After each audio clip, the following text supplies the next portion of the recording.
is Phil Ratcliffe with Rebel Financial and Tony Jones. So thanks for joining us today for another book review on one of our Rebel Financial broadcasts. Today we're going to be talking about Genghis Khan and the Making of the Modern World by Jack Weatherford. So when we really dig into this, I think one of the things that Tony and I were talking about was it's interesting sometimes to read books of revisionist history, because I think we're all familiar with the old saying that history is written by the winners or the conquerors, and I think that in a lot of our education of Western education, this story is left out a lot, or maybe not expanded upon enough, and few people know its real history. I mean, I didn't even know much about this, and I went to college for history. Well, and as you said too, and the difficulty with Genghis Khan is being that this all started about the year 1000 or 1100, right? Mhm. And so we don't even have that many records.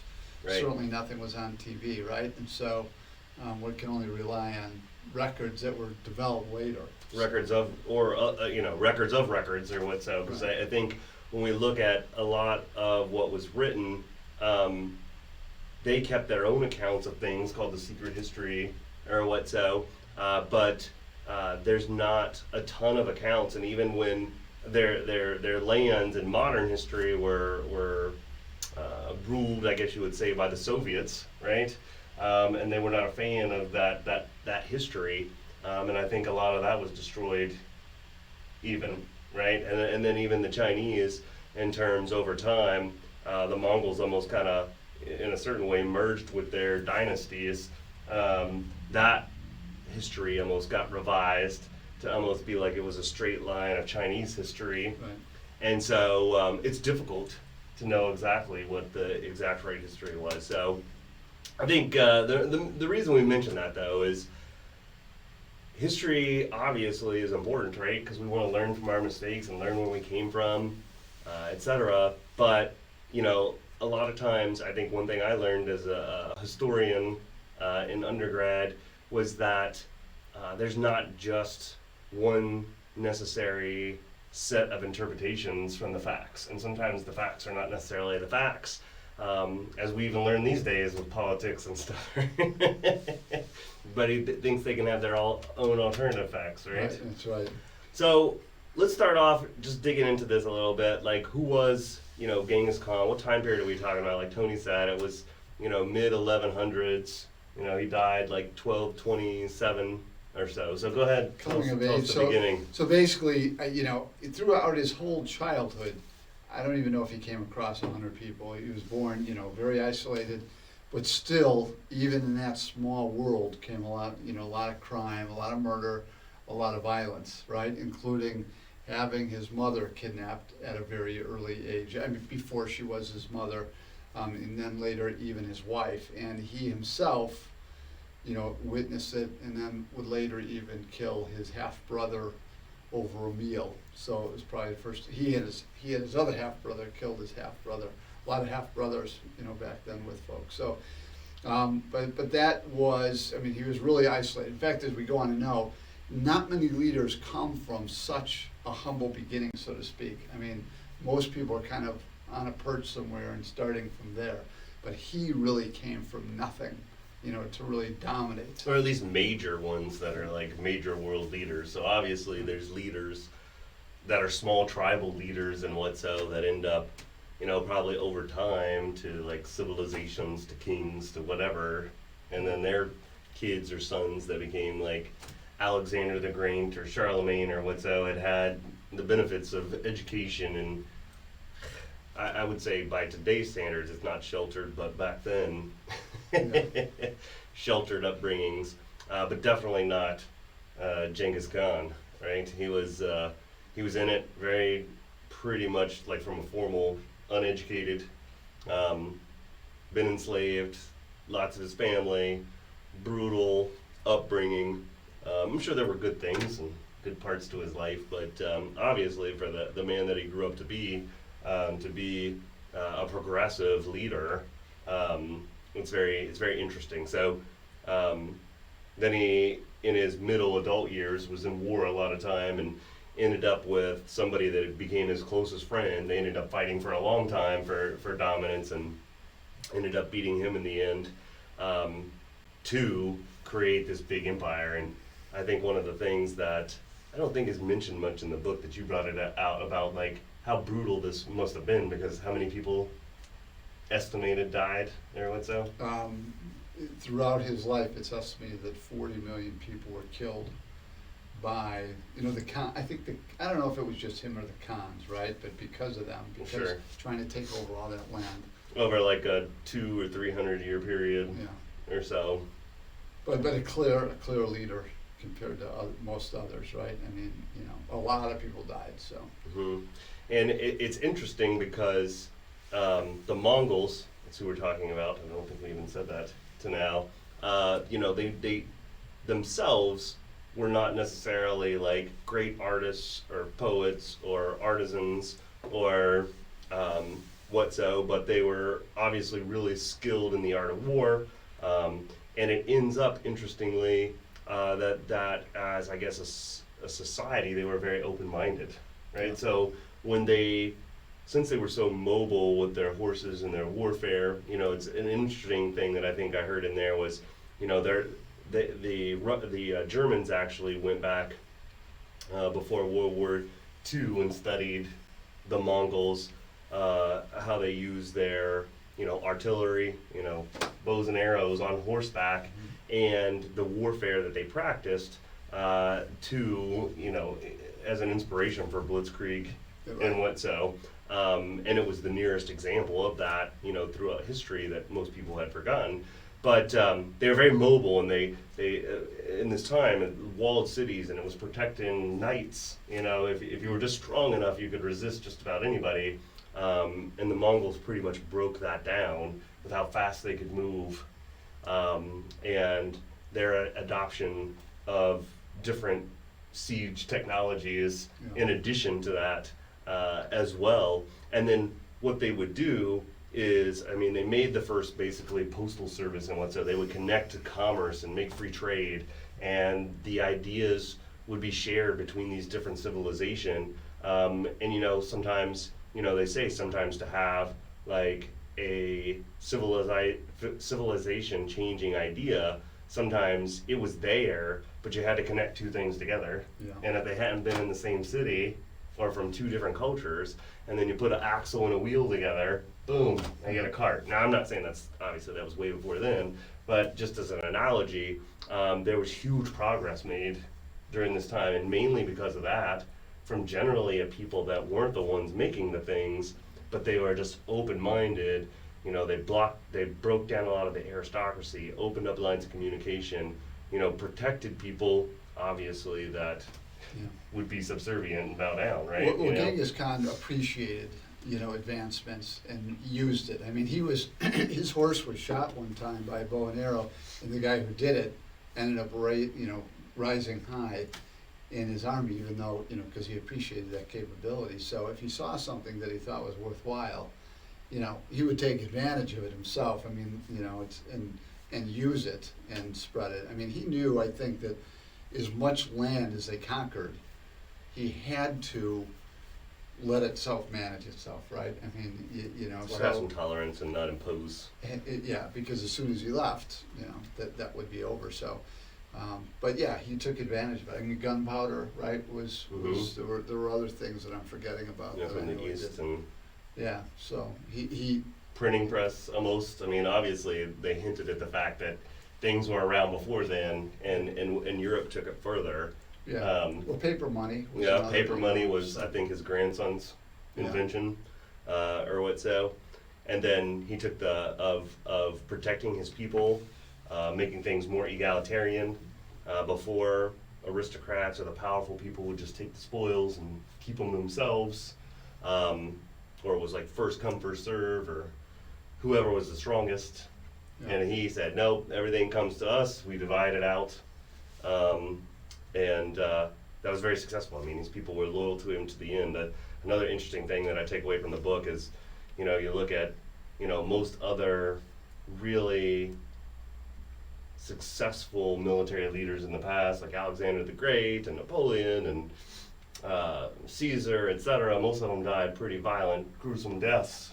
Climbing the ladder is not without its dangers. Right. And he died 65, 70 years old. Right. With Surrounded by family. and friends. Yeah. Yeah, and people that mourned him and didn't want him to die, and they knew that he took care of them, and they had a good life because of him, etc. And part of that progressiveness was about females too, right? Mhm. I mean, his mom had been kidnapped, and he said, no more kidnappings, no more mistreating of females more so than men, and things like that. So, I mean, he really tried to make it equal, as long as you submitted to him initially, Mm-hmm. it should And be equal. yeah, and even, I mean, one of the, and we don't know if it's totally true or not, right? Because again, we lose some of the history over time, but one of the stories in there was that when he was trying to figure out his succession between his sons, there was always some doubt as to whether his oldest son was his or was the child of the guys that had abducted his wife, right? But he always loved his son as his own, and never questioned it and raised it as his own son. His children after that were the ones that made a big deal out of it or what so. But there's probably not a lot of men today that would be that magnanimous. Yeah, that open. Mm-hmm. Exactly. So, I think the significance of this, like reading a book about this, is to really think about how many things in history, we may not know, or that we have misconceptions about things, and where the world really comes from. I think a lot of Chinese culture, maybe not as much as some culture, but progress, and development, and that of the Middle East and Eastern Europe, that spread into Western Europe, came not necessarily from the Mongols, because as we said, they weren't the artisans and the intellectuals or what so. They were the spreaders of this. They created this environment of spreading of ideas and prosperity and commerce, and but a lot of those ideas, from abacus to printing stuff to money, etc., came across to them. And I found it really interesting that that one of the comments from the historians that were documenting, the Mongols actually really thought about conquering Europe, but it wasn't worth it because they were just too poor to be worth it, and so they benefited from that exchange of information and ideas and commerce and communication, but weren't subsumed, by the empire, just because they weren't as progressed and bountiful as the Chinese and Indian areas and what so. So it is interesting to say that after that, with the Renaissance and Europe really kind of going out and conquering with a lot of those tools and knowledge, that a lot of people think that inherently they had that because they were them, but that may not necessarily be the case. Right. Yeah. And the opposite. Yeah. Of where it Yep. came from. So it's interesting. I mean, like you said, what he did was a lot of trade routes and using the postal system and developing that more than it had been. Went a long way to being able to exchange those things. So. Yep. So, kind of to wrap up the story, unfortunately, I think when you have a system built on somebody that is so talented, obviously intelligence, to not have the formal intelligence, but to still do that well, right? And charismatic, etc. I think the failing in that is that administratively, succession, it's not built to maintain itself, right? And while he probably did try to do as good a job as he could to prepare his children and the next generations and what so, they were not as successful and pragmatic and what so as himself. His grandson did pretty well. One of his grandsons was very talented in China. Yeah. And they held it for a little while. I mean, several It years. was 200 or 300 years until finally it was so successful because of the communication and the trade routes, etc. That even messing a lot of things up, it still held together. But when the plague came through, and everybody kind of wanted to wall themselves off from each other, and that whole communication, postal system, trade all broke down, that's when it really, Reverted kind back of to what fell it apart. was. Fell Yeah. apart, exactly. And so, it is kind of sad from a certain perspective how much of that history is probably lost Yeah. of the biggest empire that humans ever had, right? I think it's 2 times bigger than the second biggest, right? If we share the screen real fast, we don't have a lot to share. Obviously, you can see the book right here by Jack Weatherford. That's what it looks like. But just looking at the map here, we can kind of see the map of this. If I can get it to blow up here, I can just open the picture itself. There we go. Make it bigger. And just see how big the Mongolian Empire was compared to all the others. There's the Roman Empire, right? Obviously, it came over a little bit more into Spain and down here, and had Carthage and ended up with Egypt. So, and then it had Byzantium.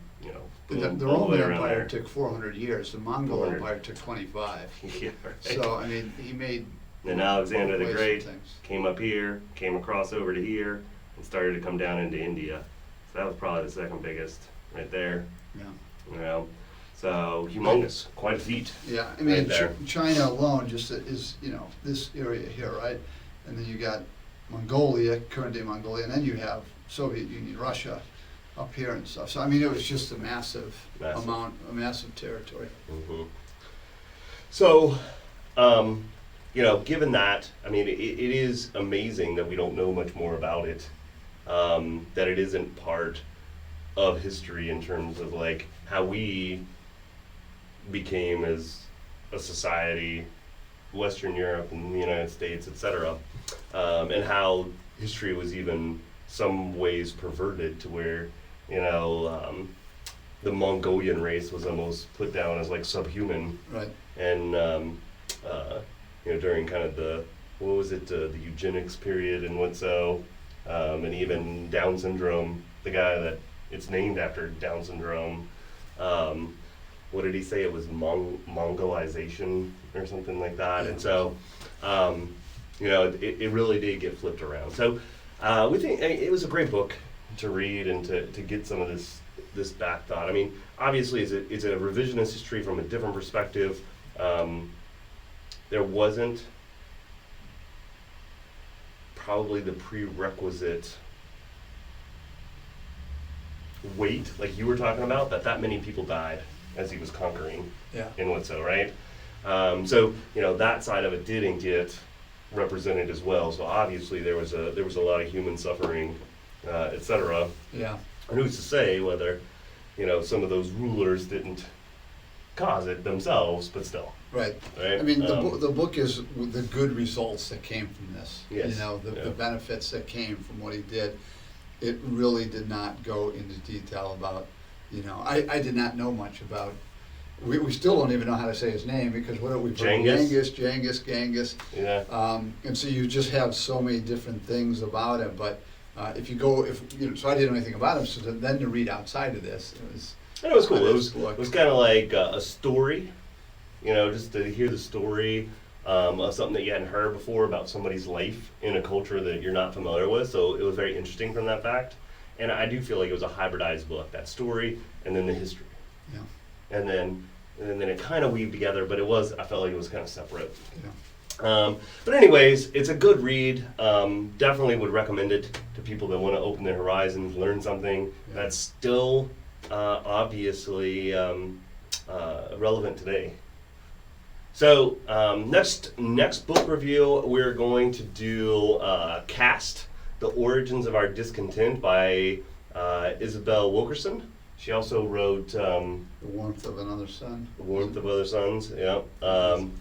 And then next week, join us for our live broadcast with Gary Zimmerman from Max My Interest. It's an awesome financial technology tool that helps people get a much better rate of return off your savings and what's a lot of times even than CDs. And it's all FDIC liquid. It's really cool. It's been around for years. We've recommended it to our clients. Now we're going to kind of get the inside dig on it. And then the week after that, our next financial planning session, which will be September 18th by Tony. Tony, give him a little preview. I'll be back. I'm going to be talking. I'm going to title this one "Car Talk," but it's not. I'm not mechanical. It's about how automobile expenses cost us through our lives, and can be the difference between a comfortable retirement and none at times. So that's what it's going to be about. It's pretty interesting to know how and what we spend on cars. And so For I'm sure, gonna talk about for it. sure. I mean, who doesn't love that smell of a new car, and gotten used to over the years of that being a status symbol. But what's the real financial consequence Right. of really doing that beyond what you should, and what's the effect on your future and other goals? And right? you can buy sprays with new car smells. Get a used That's one a and good spray the cheap way new to car do smell it, in, right? Exactly. So. Well, thanks for tuning in again. You guys stay healthy. Have a great weekend. And of course, if there's any way we can help you, let us know. Comment below. Join the conversation. Love to hear from you. And of course, read that next book with us, Cast. We'll talk to you soon. Have a great weekend.